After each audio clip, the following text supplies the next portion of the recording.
tocando la guitarra. Pero bueno, suerte que tenemos aquí hermanos que están al quite. Y como decía, pues hoy vamos a hacer una cosa. Vamos a seguir la continuación de lo que es el lema de este retiro y sobre todo lo que el grupo de organización con el pastor y ancianos y bueno, y el grupo que ha marcado los temas de las prédicas, vamos a seguir en esa línea. ¿Os acordáis esta mañana dónde nos hemos quedado?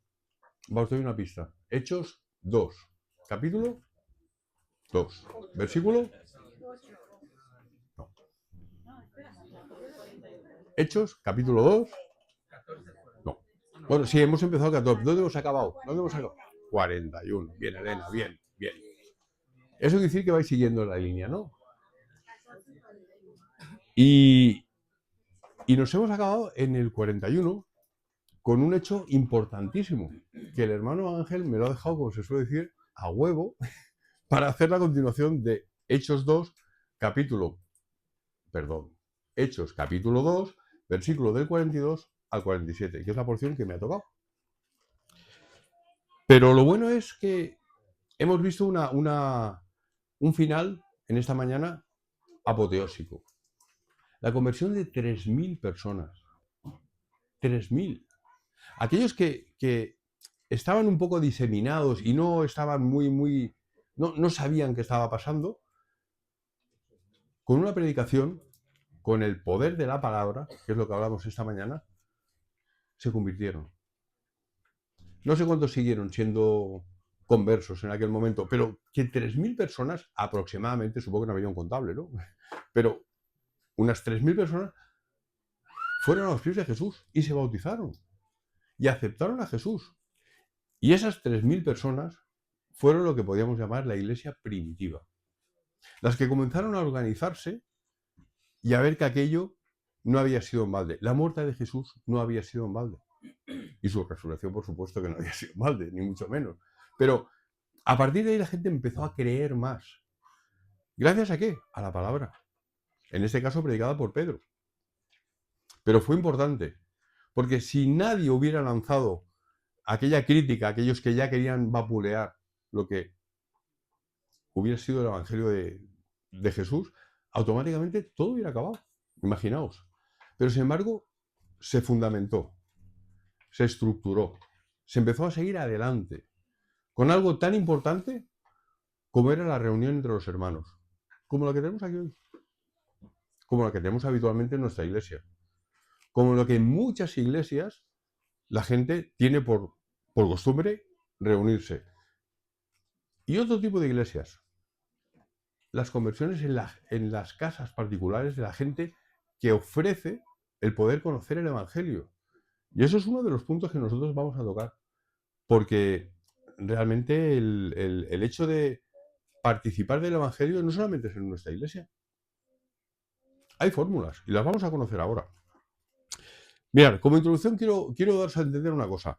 Yo estoy seguro de que todos nosotros hemos tenido alguna vez la intención o las ganas o la curiosidad de conocer alguna iglesia como cristiano. No decir, voy a ver qué tal, a ver cómo predican los baptistas, no. O vamos a una iglesia de Filadelfia porque allí hay palma y hay ritmo. No, se trata de conocer el Evangelio, no es decir por curiosidad.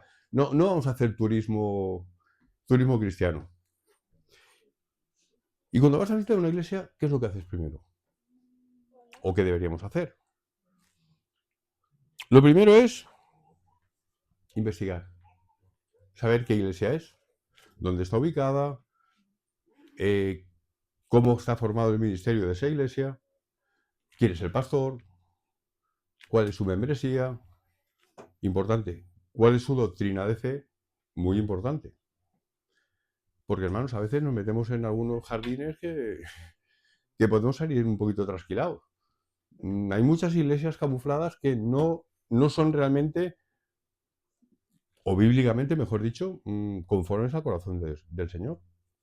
Tenemos que tener cuidado con eso. Pero yo estoy seguro que alguno de vosotros, si alguna vez ha hecho ese turismo que decimos de visita, habréis indagado y saber dónde voy a ir. Casi todas las iglesias tienen página web. Y ese es el punto de referencia que puedes entrar y empezar a saber pues todo lo que decíamos, quién es el pastor, quién predica, puedes escuchar alguna prédica, puedes saber cómo está montado el grupo de alabanza, qué ministerios tienen. Y estas cosas sería el paso previo que deberíamos hacer. O por lo menos sería lo correcto, ¿no? Hasta ahí bien. Siguiente paso. Vas a la iglesia, la visitas y automáticamente, ¿qué haces? Empiezas a recopilar información. ¿Cómo te reciben? ¿Qué tal las alabanzas? Y hay un montón de cosas que, bueno, que sí, que son factores importantes para ver si esa iglesia realmente te gusta o no te gusta. Pero la primera pregunta más importante que deberíamos hacernos es si esa iglesia es bíblica. Es lo más importante, hermanos. Si esa iglesia es conforme al corazón del Señor. Si es conforme a lo que dicen las Escrituras. Y esta noche vamos a ver una iglesia primitiva que nos narra perfectamente en esta porción que os he dicho, del capítulo 2 de Hechos, y nos narra cómo era esa iglesia. Y la vamos a visitar. Vamos a ver qué tal, cómo estaba formada esa iglesia. Y recordemos las características principales y esenciales según el diseño y según el corazón de Dios. De cómo Él quiere que esta iglesia, tal como estaba estructurada, y examinemos cómo está nuestra iglesia y si es conforme también al corazón del Señor. Cuando digo esa iglesia me refiero a la iglesia de nuestros tiempos. Nuestra iglesia local, doy totalmente fe de que es bíblicamente conforme al corazón del Señor. Porque conozco su doctrina, conozco a la gente que imparte su palabra y, bueno, nos tendría que engañar mucho para de alguna manera darnos cuenta de que no es bíblica. Pero si la contrastamos ahora con la iglesia primitiva, lo vamos a ver. Y como no, hoy yo quiero la colaboración de los jóvenes, en particular van a ser 4 jóvenes que nos van a leer los versículos que vamos a ir leyendo y vamos a dar lectura de 4 tipos de versiones de la Biblia, para que veáis que hay una pequeña diferencia, pero no tan grande, ¿no? Y vamos a leer el versículo 42 y nos va a comenzar nuestro hermano Frank, en la versión Reina Valera 1960. Lo suyo sería que nos fuéramos pasando el inalámbrico. ¿Está preparado, hermanos? ¿Mesa de sonido? Sí, sí, sí. Gracias, Barón.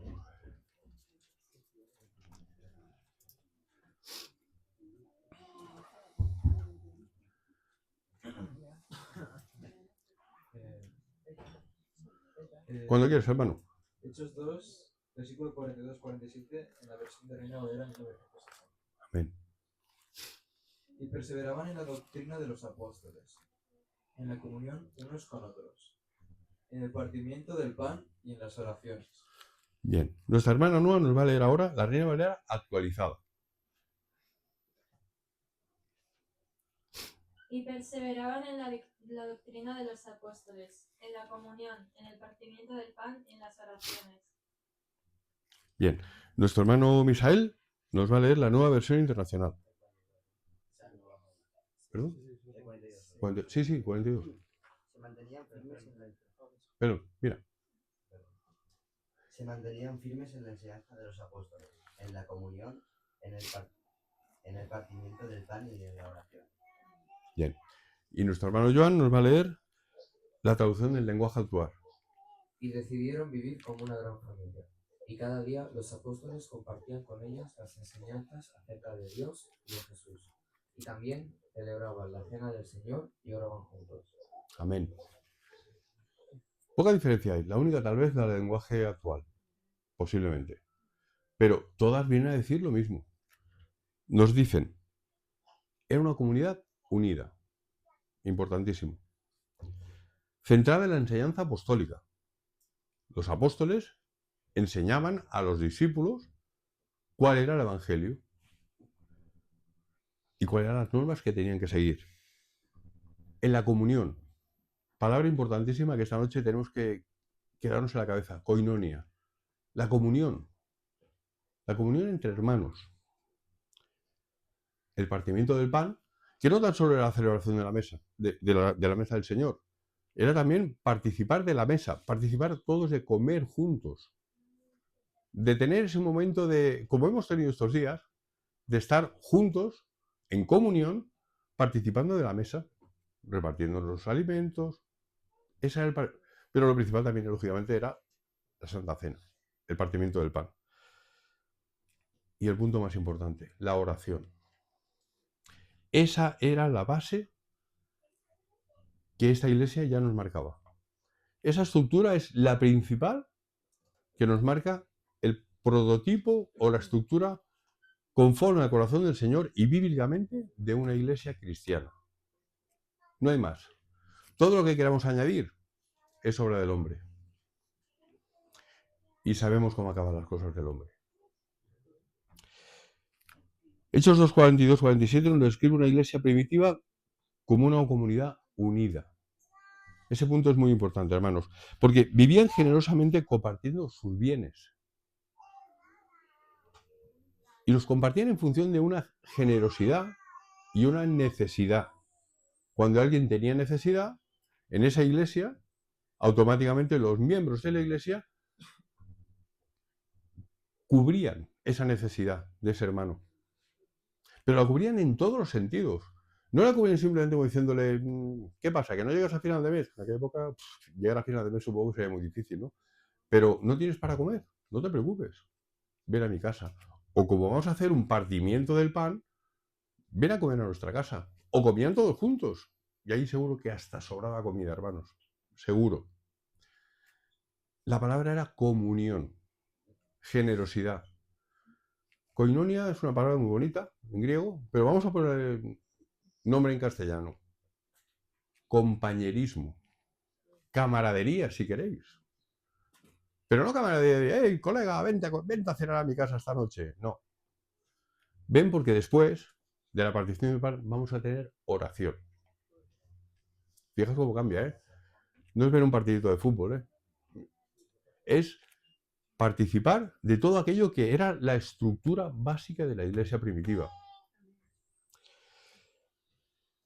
Y esa iglesia primitiva se fundamentaba en esa estructura, como decíamos, en una ayuda interna tan sólida, pero tan sólida, que ayudaba al problema principal, la persecución. Ya estaban siendo perseguidos. No estaban ya diciendo, bueno, ¿hoy dónde nos reunimos? Pues vamos a casa de fulanito. O no, vamos a casa de fulanita. No, estaban siendo perseguidos, hermanos. Se empezaban a esconderse ya. Os recuerdo que la iglesia perseguida actualmente, luego hablaremos de la iglesia actual, está siendo perseguida y se reúnen de la misma manera, escondidos. Pero no escondidos porque no quieren que los vean, sino porque su vida está en peligro.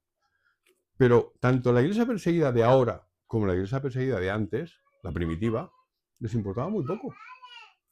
Tenían una cosa muy clara. Si morían, morían por Cristo. Y eso es un concepto que a veces a nosotros nos cuesta. Yo lo puedo entender. Porque morir es dejar esta vida. Pero, hermanos, ¿qué vida nos espera allá arriba? Yo no sé cuántos de aquí tenéis miedo a la muerte. No veo ninguna mano. Bueno. Tampoco os diré que seáis miedosos, no. Pero yo prefiero 1000 veces morir por Cristo que vivir escondido. Os lo digo sinceramente, de verdad. Aún no ha llegado ese momento. Estamos disfrutando en esta iglesia actual un momento pletórico, aunque el mundo nos está rechazando cada día más. ¿Por qué? Porque tenemos una verdad. Y esa verdad va por delante. Pero este mundo no nos quiere. Nos ha tocado vivir en este mundo, pero este mundo no nos quiere, lo sabemos. Y ante ello, pues bueno, tenemos que soportar toda esa persecución. Pero si miramos el patrón, esta gente no tenía miedo. ¿Se escondían? Posiblemente, pero perseveraban y continuaban. Y no les importaba que alguien de entre ellos pues diera la voz de que, uy, se están reuniendo en tal sitio. Yo estoy seguro que los romanos iban allí, los cogían y bueno, y acababan en la cruz o en el circo. comidos por los leones. Es que era así de fácil, o sea, no había más. Pero había una cosa muy importante. Mirad, habían dos combinaciones que eran dos premisas importantísimas. El primero, la organización. Estaban organizados. Claro, para poder mantener a todo ese grupo de gente que sufrían carencias, había que organizarse. Estaba claro. Y esa organización estaba basada simple y llanamente en ayudar a los pobres, a los que no tenían. De ahí que vendieran sus bienes para ayudar a los que tenían necesidad. Ese es el motivo. A veces pensamos, vende tus bienes. Hermanos, aquí no se trata de hipotecar tu casa y dar el dinero a la iglesia. No se trata de eso.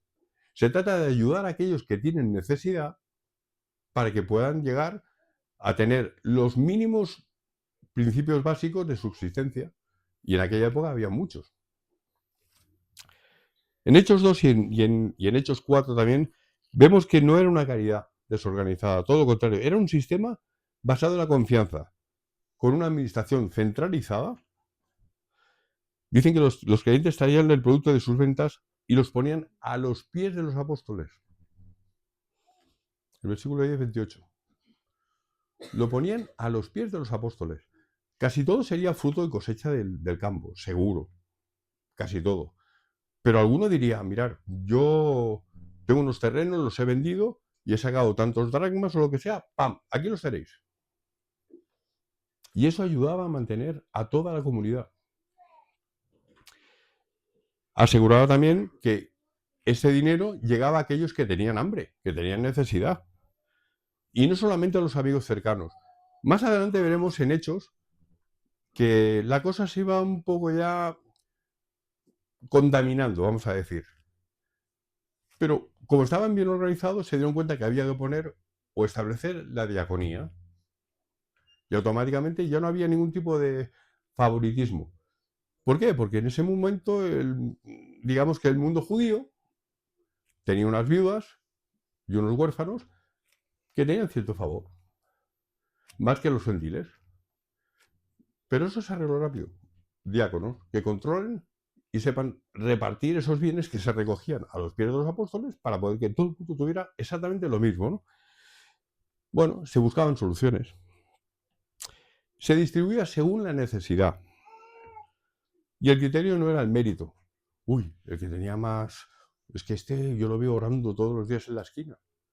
A este hay que darle más. No. Se daba en función de la carencia. Esta mujer tiene 2 hijos, marido lo ejecutaron hace 2 semanas y no tiene para comer. Esa mujer recibía más dinero. Esa mujer recibía más ayuda. Esa viuda.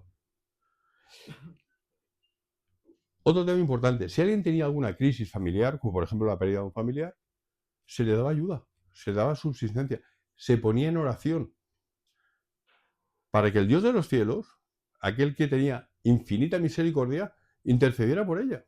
Y ellos oraban. Como he dicho, se creó la diaconía, que era un servicio importantísimo. Y otro punto importante era sobrevivir a esa persecución mediante la unidad. Cuando las autoridades romanas, sobre todo, comenzaron a arrestar y a amenazar a los líderes de la coinonia, de esa comunión, ese grupo de gente se convirtió en un búnker emocional además. Había refugio en los hogares. Fueron expulsados de las sinagogas, no tenían punto de reunión para orar. Y de ahí seguro que más de uno conocerá el famoso simbolito que llevamos muchos en el coche con el pez. Ese era el punto de reunión. Se dibujaba en el suelo la forma del pez y sabían dónde tenían que reunirse. Era un código, pero era prueba evidente que había una organización. Lo único malo que eso hizo que las iglesias fueran clandestinas. La gente se escondiera, por miedo a morir, no por otra cosa. Pero cuando no era así, sabían que, bueno, iban a morir por causa de Cristo. Había una oración también corporativa. Mirad, cuando Pedro y Juan fueron encarcelados, cuando salieron, no se refugiaron. Fueron a las casas de los hermanos. ¿Por qué? Porque allí encontraban su recarga. ahí cargaban las pilas y volvían otra vez al ataque. Y salían y volvían a meterlos en la cárcel y volvían otra vez. Y era así continuo. ¿Por qué? Porque sabían que era su misión. Eran unos siervos que tenían que cumplir lo que estábamos hablando aquí. Tenían que dar fruto, costara lo que costara. Y también había una resistencia económica, está claro. Muchos cristianos perdían sus empleos, algunos trabajaban para los romanos, otros trabajaban en casas de gente bien aposentada y trabajaban, pero los bienes que recibían los repartían con sus hermanos. En fin, era compartir todas las cosas, eso es importante. Y esto garantizaba de alguna manera que nadie fuera condicionado y nadie negaba a Cristo. Todo lo contrario. Y nadie negaba a Cristo por hambre, sino no negaba a Cristo porque sabía que era su modus vivendi de poder continuar en ese momento, en esa situación. Y llegamos a unos puntos claves, ¿no?, de esta reflexión. Hemos visto que es una comunidad comunitaria, valga la redundancia, no individualista. Allí si eras individualista ibas solo a, como dice aquel, cada uno por su pellejo. No triunfabas, no sobrevivías. Era una comunidad. Y era una comunidad fraternal. Implicaba una vida compartida entre todos. No era individual. Habían unos pilares importantes en la iglesia. Y esos cuatro pilares importantes eran la enseñanza de los apóstoles, el compañerismo, la comunión, la partición del pan y la oración, como hemos dicho antes, ¿no? Y esa generosidad era una generosidad radical. Vendían las propiedades, como hemos dicho, para asegurar que a nadie le faltara nada de nada, para que no pasaran necesidad. Y de esta forma demostraban también tener un impacto social y económico fuerte, sólido. Y luego, por supuesto, el testimonio y el crecimiento de la iglesia. Hemos dicho que eran 3.000 personas. No eran 4 gatos. Fueron 3.000 personas que estructuraron y formaron lo que hoy podemos llamar la iglesia primitiva, de la cual yo creo que podemos tomar muy buena nota. Bien, vamos a seguir adelante con la lectura de los versículos y ahora pediría que el hermano Frank comenzara con el versículo 43.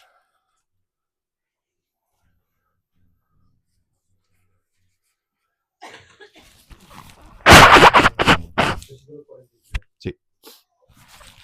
Y sobrevino temor a toda persona.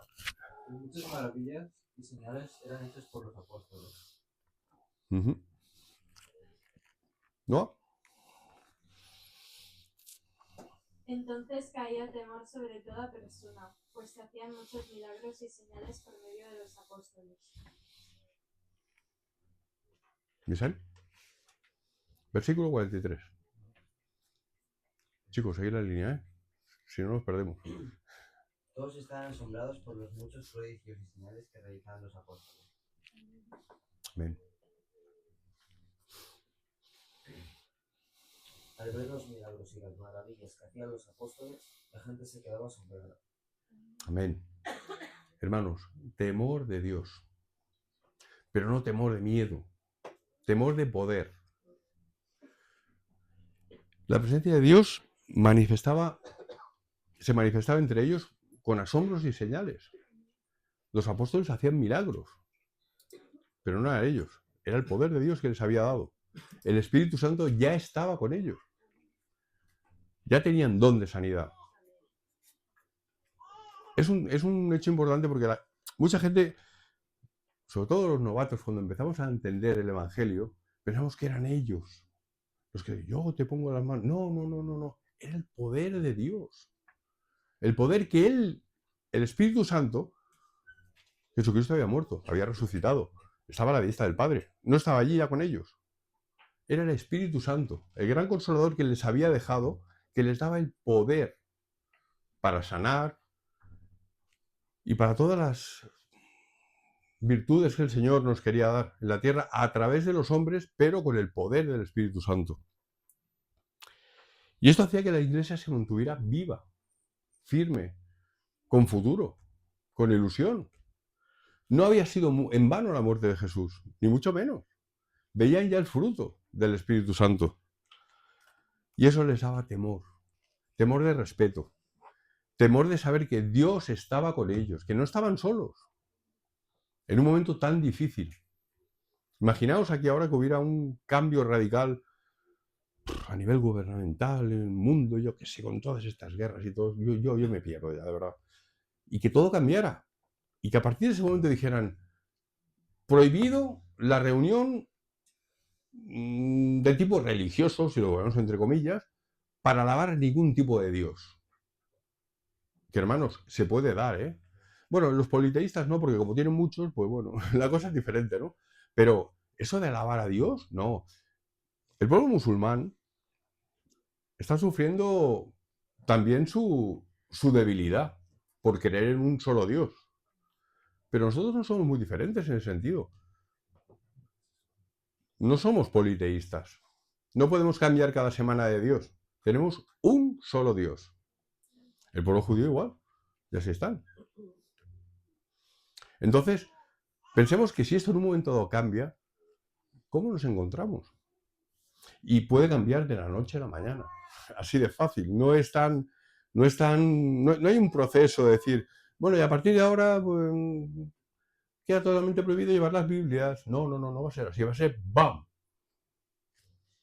Gente que gobierna el mundo que tiene, pues, bueno, mentes totalmente diferentes a las que Cristo pone en nuestras vidas. Totalmente diferentes.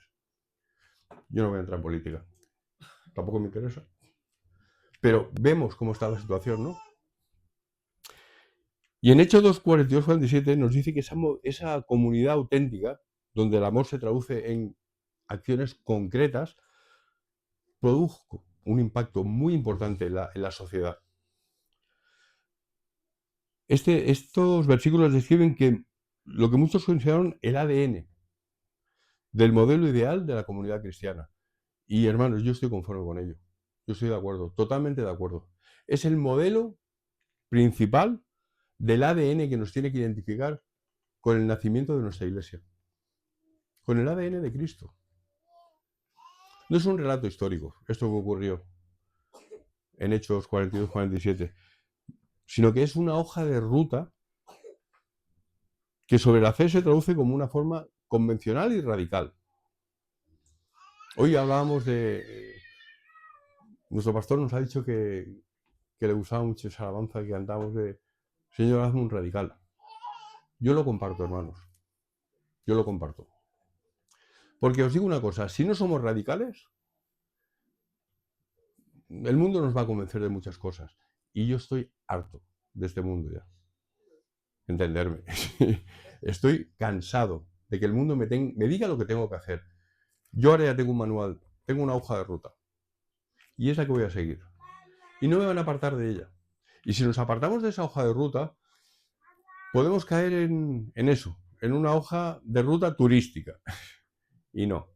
Aquí no se trata de pasar unas vacaciones en la tierra, no. Aquí se trata de sufrir, como el Señor nos dijo, no va a ser fácil. Y si nos ponemos a mirar lo que le pasó a nuestro Padre Celestial, imaginaos lo que nos puede pasar a nosotros. Estamos en la gloria, entre comillas. Sabemos que estamos viviendo una vida muy sencilla, muy fácil y sin ningún tipo de riesgo. Pero os vuelvo a repetir, esto puede cambiar de la noche a la mañana. ¿Y estamos preparados para vivir una vida de persecución? Como nuestros hermanos en la India, en Nigeria. ¿Estamos preparados? Yo creo que no. Que te quiten la Biblia. Dirás, bueno, como tampoco la leo. Sí, sí, no nos riamos. Es verdad. Queda totalmente prohibido leer la Biblia. Y menos en lugares públicos, en la calle. Bueno, es igual, ya leer en casa, cuando no me viene nadie. Pero te están recortando tu libertad. Y eso puede pasar. Está pasando. Países musulmanes, tú vete con una Biblia por la calle. Y luego ya vas y me lo cuentas. Bueno, no hace falta que me lo cuentes. Simplemente con que veas los informes que nos pasa los hermanos de Puertas Abiertas. Son cientos de miles de hermanos que son decapitados, quemados vivos. mutilados, humillados. Y podríamos estar así dando calificativos toda la noche, pero no. Vamos a centrarnos en nuestra iglesia. Mira, hay una cosa muy importante que es lo que nos habla de la doctrina de los apóstoles. La doctrina de los apóstoles parece una tontería, pero ellos eran los que enseñaban la palabra de Dios.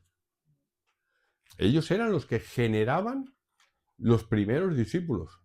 Y si eran 3000, imaginaos lo que en poco tiempo podían haber originado esos 3000 recibiendo instrucciones de los apóstoles.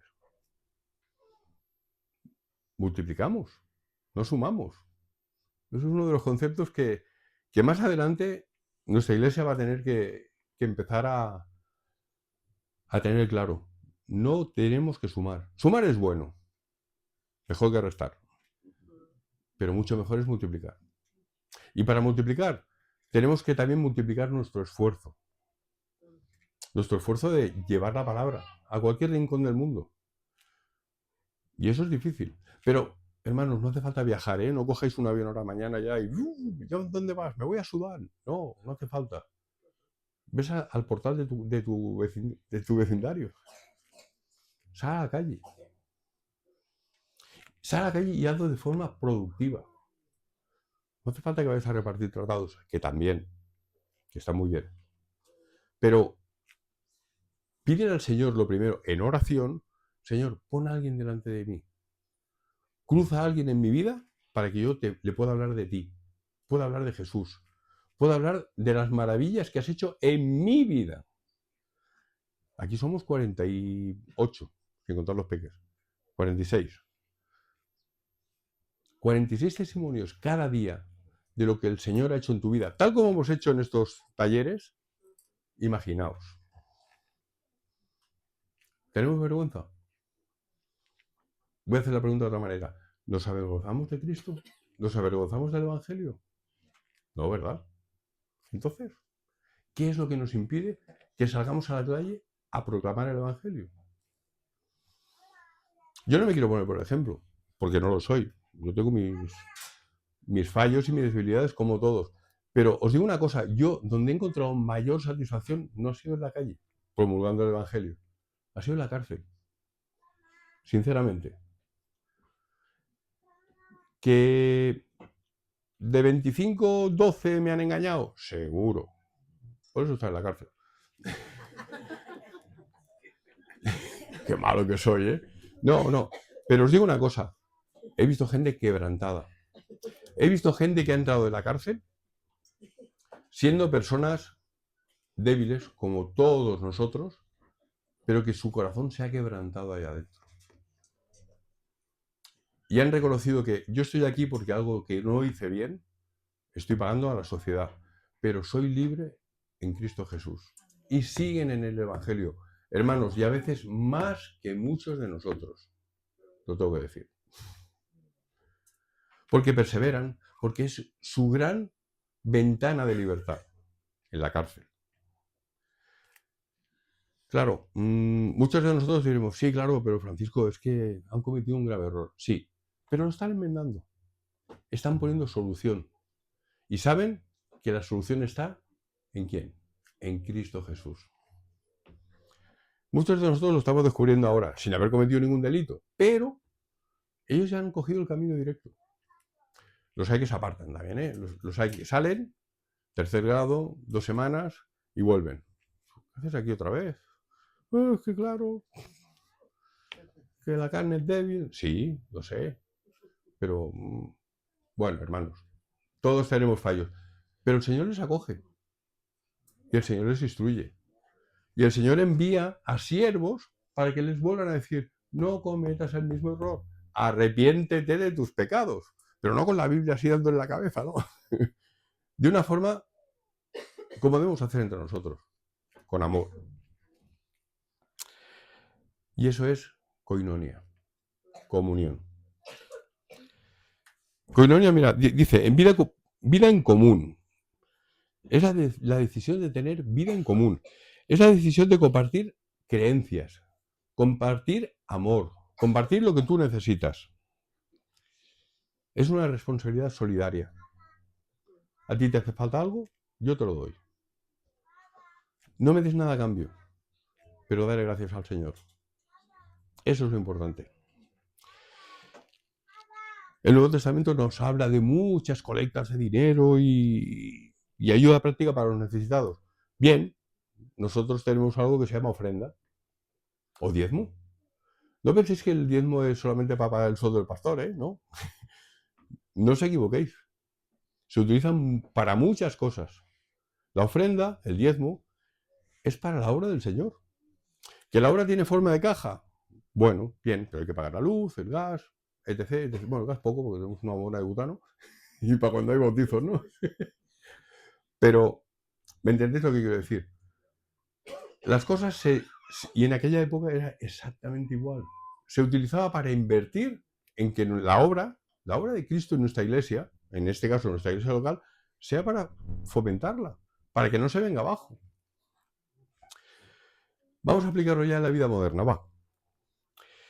Y nos va a costar. Llevar Hechos 2, 42, 47 a nuestra vida moderna. Lo primero que requiere es romper el individualismo contemporáneo mediante acciones muy concretas. La primera, hemos hablado antes del turismo espiritual, ¿no? Y deberíamos asistir a eventos, no solamente, deberíamos de dejar de asistir a eventos, no solamente para ver los grandes milagros que hace el Señor en la vida de mis hermanos. No, preocúpate de los que hace en tu vida. No vayas a ver los milagros que ha hecho el Señor en la vida de los demás. Preocúpate de los milagros que va a hacer en tu vida, que son muchos, hermano. Son muchos. Pero claro, eso no forma parte del turismo espiritual. Queremos ir a ver cómo la gente, oh, una sanación, uy, qué bien, gloria a Dios. Hermanos, si vas a ver una sanación, pero tú estás enfermo en tu alma, poca ayuda tienes. Sana tu alma primero. Y luego vas a observar cómo el Señor hace prodigios y maravillas, como hacía en esa época, a través de los apóstoles y a través de los discípulos.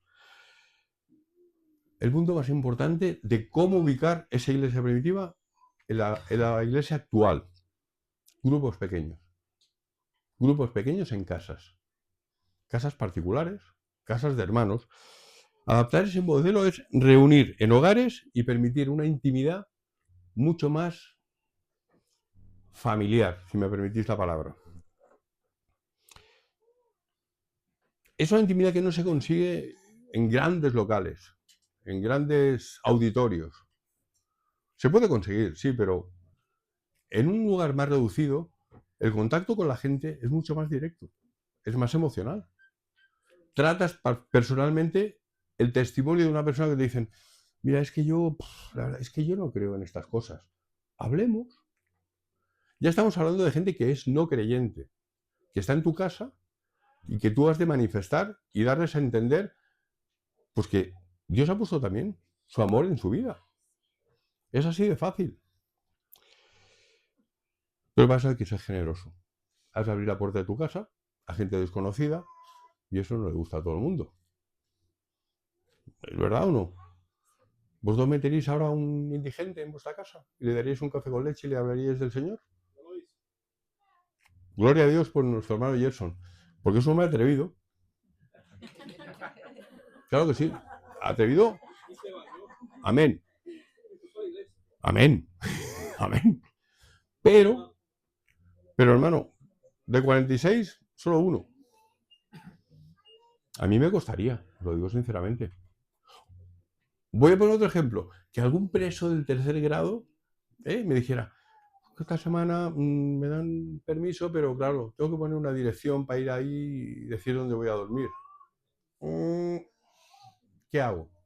Lo primero lo consulto con mi mujer, está claro. Lo primero. Y con mi hijo. Y encima que me imaginado. Pero claro, poneos el ejemplo. Una persona, dame algo para comer, no tienes nada. Pero le diré, mira, voy para mi casa, vente a casa a comer. ¿Lo haríais? Gracias por vuestra sinceridad. A mí me costaría. Mirad, yo he dado de comer, bueno, dado de comer no, le he pagado un bocata a una persona y me dice, dame algo para comer. Ven, vamos al bar y un bocadillo. No, pero ven y toma un bocadillo. ¿Sabéis dónde fue a parar el bocadillo? A la basura. Quería dinero para tomarse un vaso de vino. Así de claro. Pero eso no es lo que estamos hablando ahora. Que desconfíes de la gente es una cosa. Estamos hablando de la generosidad radical. Mirad, en una era de consumo, como la que estamos ahora aquí viviendo, esa comunión se ve en el uso compartido. Tanto de los talentos que el Señor te ha dado, como en tu tiempo y en tus finanzas. Así de claro, no hay más.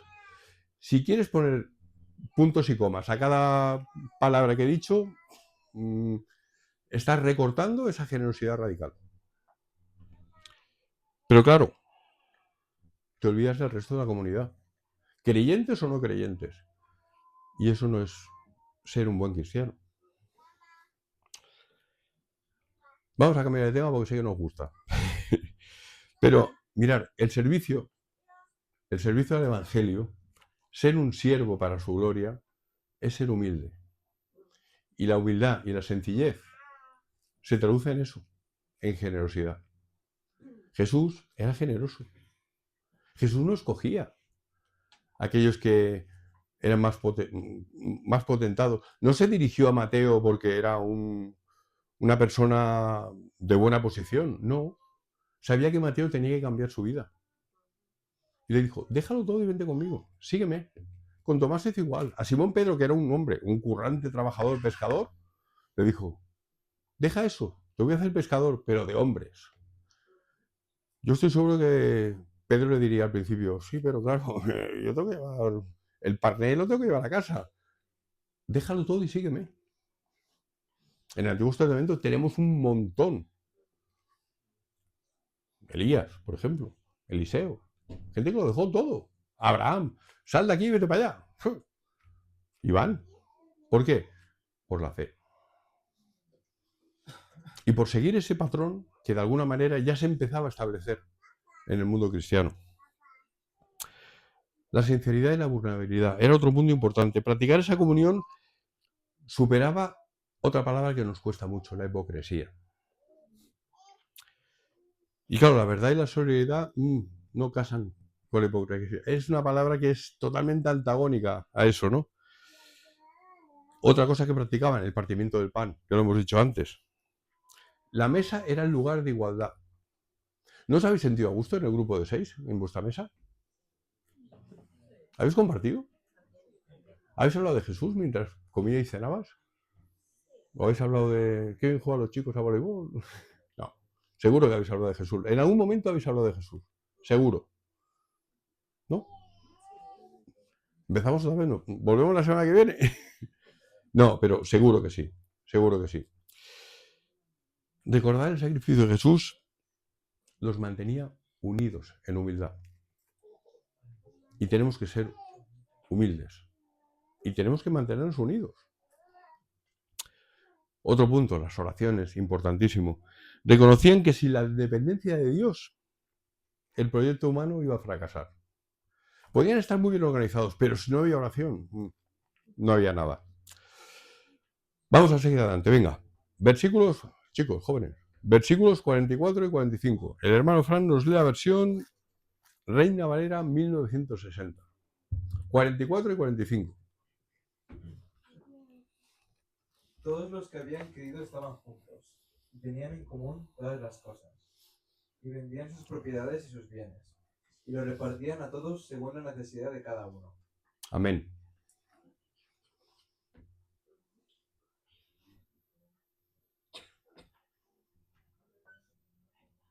¿44 y 45? No. Reina Valera actualizada. Actualizada, eso es. Y todos los que creían se reunían y tenían todas las cosas en común. Vendían sus posesiones y bienes y los repartían a todos, a cada uno según tenía necesidad. Misael.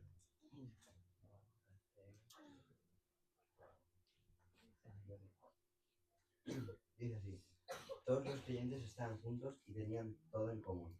vendían sus propiedades y posesiones y compartían sus bienes entre sí según la necesidad de cada uno.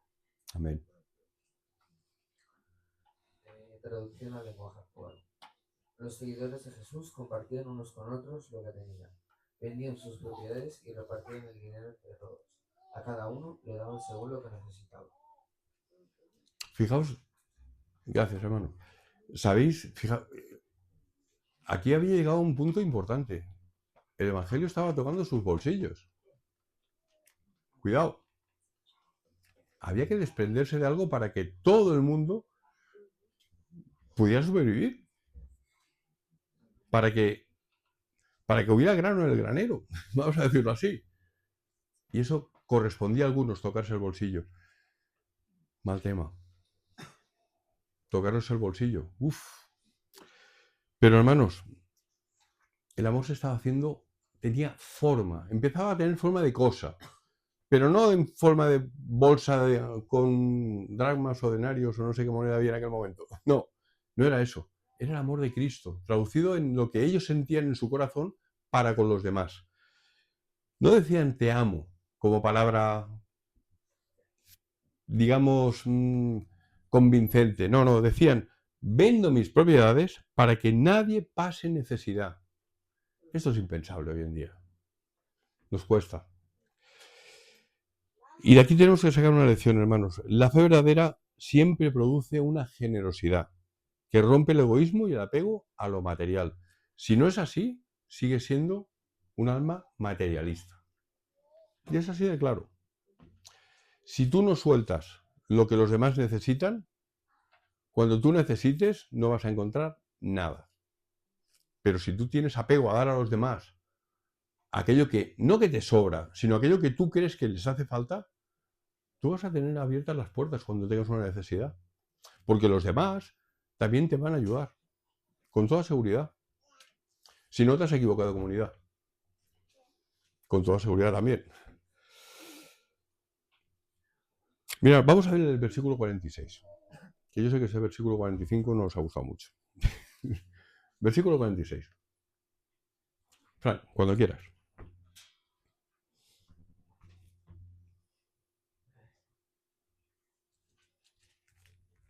Y perseverando unánimes cada día en el templo, y partiendo el pan en las casas, comían juntos con alegría y sencillez de corazón. Ellos perseveraban unánimes en el templo día tras día, y partiendo el pan casa por casa, participaban de la comida con alegría y con sencillez de corazón. Amén.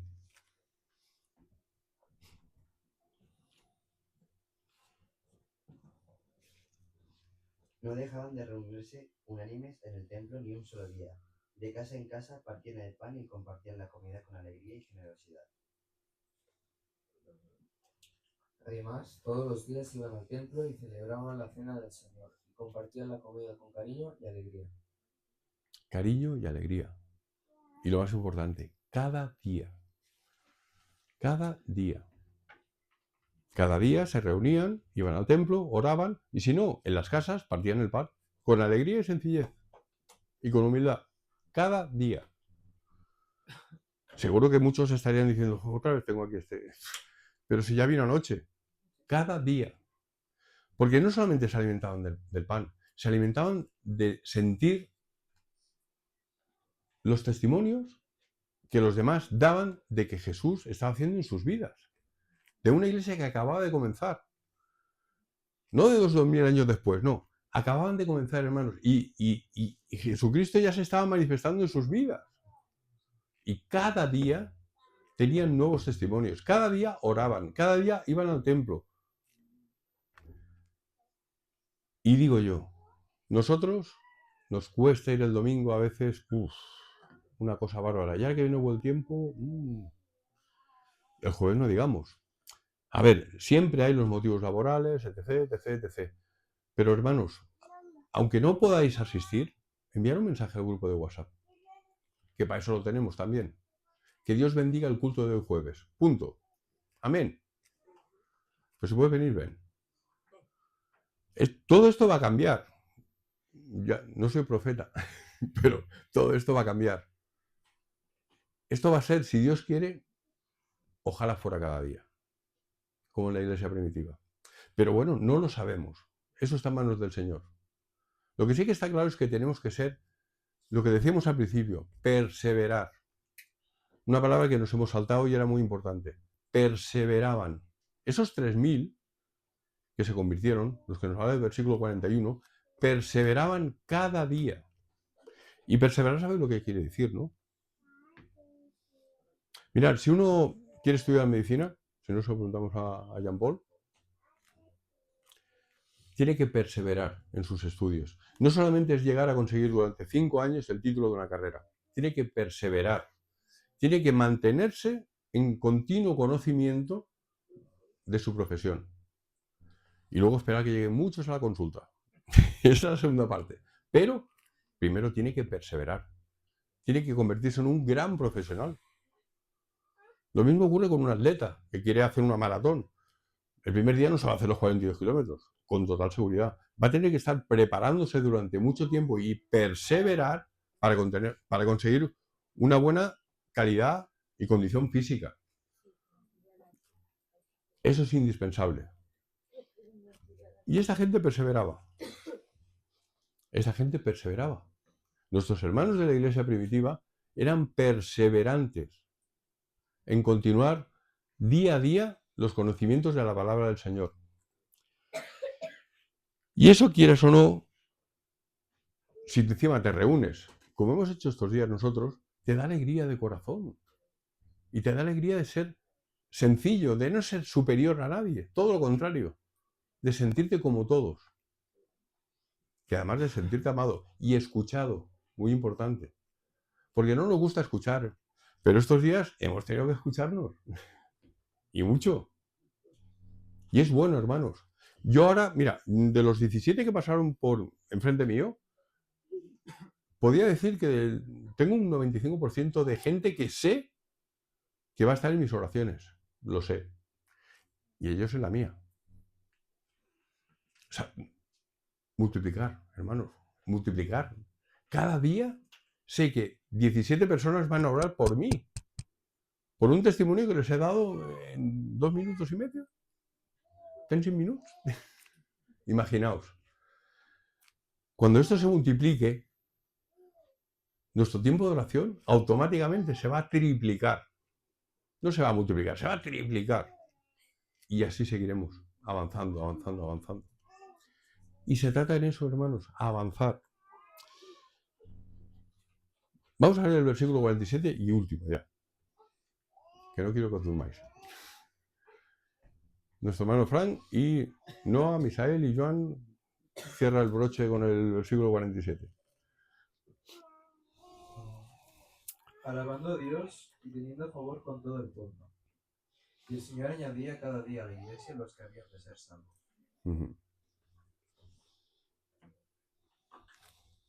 Alabando a Dios y teniendo el favor de todo el pueblo.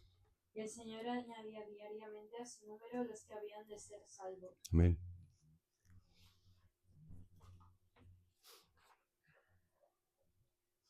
Alabando a Dios y disfrutando de la estimación general del pueblo. Y cada día el Señor añadía al grupo los que iban siendo salvos. Juntos alababan a Dios y todos en la ciudad los querían. Cada día el Señor hacía que muchos creyeran en Él y se salvaran. De ese modo, el grupo de sus seguidores iba haciendo cada vez más grande. Amén. Era así, hermanos. ¿Habéis visto qué fácil es? No es una fórmula de matemática, es un impacto natural. Si cada vez proclamas más el Evangelio, cada vez va a haber un aumento de gente que quiera conocer, quiera saber, que quiera participar de tu gozo y de conocer al Señor, lógicamente. Iban añadiéndose a los que iban a ser salvos. Es decir, ser salvo en aquel momento ya era reconocer a Jesús como tu Salvador y bautizarte. Y luego recibir los dones del Espíritu Santo, pero lo primero era reconocer que Jesús era tu Salvador. Qué importante es, hermanos. Aquí todos nosotros ya lo hemos hecho. Pero, ¿a cuántos hemos transmitido esa sensación? ¿A cuántos? ¿1? ¿2? Si alguien ha ganado más de 5 almas este año, que levante la mano. 4. 3. 2. Bien. 1. Bien. Buf. Vale. Seguimos. Después de estos resultados tan flagrantes de ser grandes discípulos de Cristo, vamos a pasar a la conclusión. Porque realmente, hermanos, a mí me entristece. Mi caso no vale porque a mí me lo han puesto en bandeja. Yo allí tengo 15 personas que cuando llego el martes, ¡aleluya! Pero no vale. No vale, porque he sido conducido. Pero vosotros, en las calles, en vuestras casas, en vuestros trabajos, en un año, ¿en qué estamos fallando? Algo estamos haciendo mal. O no nos vemos capacitados para hacerlo. Somos como Moisés, no, Señor, envía a otro, no me envíes a mí, que yo soy tartaja. No, no es así. No pongamos excusas, hermanos. Seamos valientes, seamos astutos. Mirad, el crecimiento de la Iglesia no fue un fruto de un esfuerzo humano. Ese es el problema. No se trataba de convencer a nadie, sino fue el resultado de una propia comunidad que veían que a pesar de estar indefensos, estaban protegidos por el Señor. Ese era el resultado. Y vivían de lo que os ha dicho esta mañana, de lo que predicaban. Ese era el poder del Espíritu Santo. Ese era el poder de la Iglesia. Y como reflexión final os voy a decir que Hechos 2 no desafía a preguntarnos si nuestras comunidades actuales son lugares donde la gente se siente cuidada, donde lo material es lo secundario, o donde la oración es el motor. No se trata de eso. Se trata de que aceptemos el reto, hermanos. De que seamos valientes, como decía, de que seamos audaces, de que avancemos usando y aplicando nuestra comunidad cristiana bajo los patrones que acabamos de ver en esa iglesia primitiva, que fueron diseñados hace cientos y cientos de años. No es una cosa nueva. Esto estaba ya... Fue el origen de la iglesia. Y no se trata de copiar, de hacer lo bien que lo hacían, no se trata de calcar, de seguir los mismos pasos, ni se trata de imitarlos, porque cada uno tiene pues, su manera de ser y su idiosincrasia y su forma de comunicarse, ¿no? Se trata de poner en práctica el Evangelio, nada más, nada más. Y eso es de gran bendición para las comunidades cristianas, hermanos. Y es algo que hoy en día se ha olvidado. Pero cuando leemos, tal como hemos hecho en un momento, yo creo que nos llena de satisfacción, ¿no? y de emoción ver cómo aquella iglesia se refugiaba pese a la persecución existente y se fortalecía de una forma sobrenatural, porque era Cristo el que movía todo esto. No era el hombre, era Cristo. Era Dios, era el Padre. Él tomaba el control de todo. Y en nuestra iglesia lo sigue haciendo. Porque nuestra iglesia es bíblica también. Y yo no sé, hermano o hermana, pero los tiempos que corren hoy en día, más que nunca necesitamos unidad. Necesitamos fraternidad. Y sobre todo el amor de tu prójimo. Porque los tiempos acaban, como hemos dicho antes. Se acaban en los tiempos del Señor, por supuesto. No cuando nosotros queramos que esto sea el final. No. Es su tiempo, pero está próximo, hermanos. Y me gustaría que en esta noche reflexionáramos un poco y viéramos si estamos preparados y si cumplimos los principales requisitos para seguir esta gran comisión. Tu iglesia, que es nuestra iglesia, y es la iglesia universal, os necesita. Nos necesita a todos. No a unos sí y a otros no. Nos necesita a todos. Y no lo olvides, estamos en tiempo de cosecha.